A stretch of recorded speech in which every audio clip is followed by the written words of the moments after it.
राधे राधे प्यारे भक्तों, क्या आप जानते हैं कि साल की सबसे चमत्कारी एकादशी कौन सी मानी जाती है? क्या आप इस उलझन में हैं? हर साल आषाढ़ महीने के शुक्ल पक्ष की एकादशी तिथि को देवशयनी एकादशी का पर्व मनाया जाता है। यह दिन भगवान विष्णु को समर्पित होता है और इसे बेहद शुभ माना जाता है। मान्यता है कि इस दिन से भगवान विष्णु क्षीर सागर में योग निद्रा में चले जाते हैं और 4 महीने तक विश्राम करते हैं। इस अवधि को चातुर्मास कहा जाता है, जिसमें शुभ कार्य जैसे विवाह, गृह प्रवेश जैसे मांगलिक कार्य नहीं किए जाते हैं। भक्त इस दिन व्रत रखकर श्रीहरि विष्णु की पूजा करते हैं और मोक्ष की कामना करते हैं। ऐसे में आइए जानते हैं, जुलाई 2025 में देवशयनी एकादशी कब पड़ रही है, इसका शुभ मुहूर्त क्या है, साथ ही जानिए धार्मिक महत्व। चलिए भक्तों, पहले जान लेते हैं कब मनाई जाएगी देवशयनी एकादशी। देवशयनी एकादशी हर साल आषाढ़ माह के शुक्ल पक्ष की एकादशी तिथि को मनाई जाती है। इस बार यह तिथि 6 जुलाई 2025 को पड़ रही है। हिंदू पंचांग के अनुसार तिथि की शुरुआत 5 जुलाई की शाम 6:58 पर होगी और समाप्ति 6 जुलाई की रात 9:14 पर होगी। व्रत हमेशा उदया तिथि में रखा जाता है, इसलिए देवशयनी एकादशी का व्रत 6 जुलाई को रखा जाएगा। देवशयनी एकादशी का पूजन मुहूर्त: ब्रह्मा मुहूर्त सुबह 4:08 से 4:49 तक अभिजित मुहूर्त, दोपहर 11:58 से 12:54 तक विजय मुहूर्त, दोपहर 2:45 से 3:40 तक गोधूली मुहूर्त, शाम 7:21 से 7:42 तक अमृतकाल, दोपहर 12:51 से 2:38 तक त्रिपुष्कर योग, रात 9:14 से 10:42 तक रवि योग, सुबह 5:56 से रात 10:42 तक। व्रत पारण का शुभ समय: देवशयनी एकादशी व्रत का पारण 7 जुलाई 2025 को किया जाएगा। पंचांग के अनुसार पारण का शुभ मुहूर्त सुबह 5:29 से लेकर 8:16 तक रहेगा। इस दिन द्वादशी तिथि रात 11:10 पर समाप्त होगी, इसलिए व्रत का पारण सुबह करना ही शुभ माना गया है।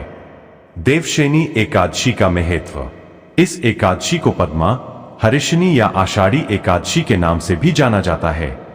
मान्यता है कि इस दिन से भगवान विष्णु योग निद्रा में चले जाते हैं और कार्तिक माह की शुक्ल एकादशी, प्रबोधिनी एकादशी को जागते हैं।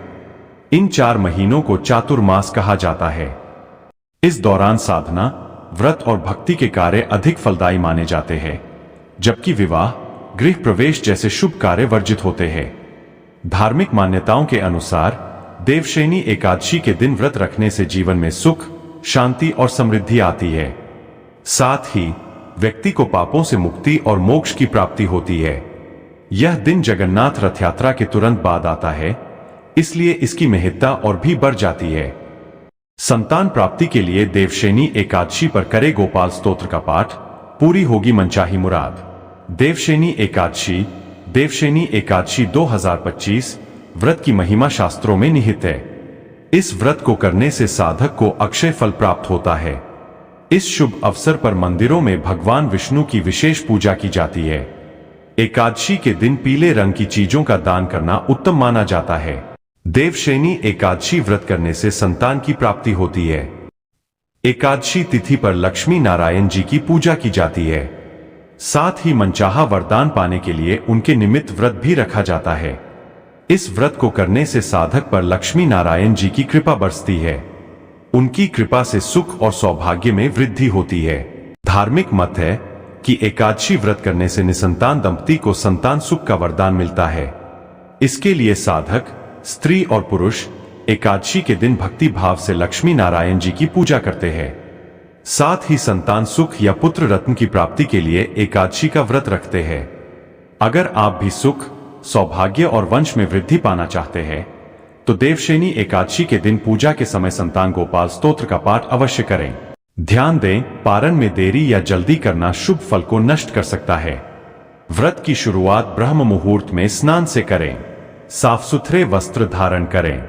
भगवान विष्णु की पूजा करें। पीले फूल, तुलसी, दीपक और भोग अर्पित करें।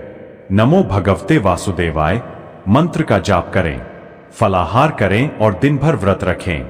रात को जागरण और श्रीहरि की भजन कीर्तन करें। अगली सुबह शुभ मुहूर्त में व्रत पारण करें। एक व्रत भी मनुष्य को पाताल से मोक्ष तक पहुंचा सकता है। आज के युग में जब हर कोई मानसिक तनाव, स्वास्थ्य समस्याओं और अस्थिरता से गुजर रहा है, ऐसे में एकादशी व्रत करना शरीर को डिटॉक्स करता है, पाचन क्रिया को सुधारता है, मन को शांत करता है और आत्मिक ऊर्जा को जागृत करता है।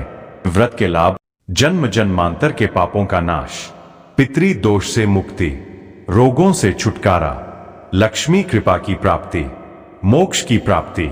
व्रत में क्या न करें? प्याज, लहसुन, मांसाहार, शराब, तामसिक भोजन का सेवन ना करें।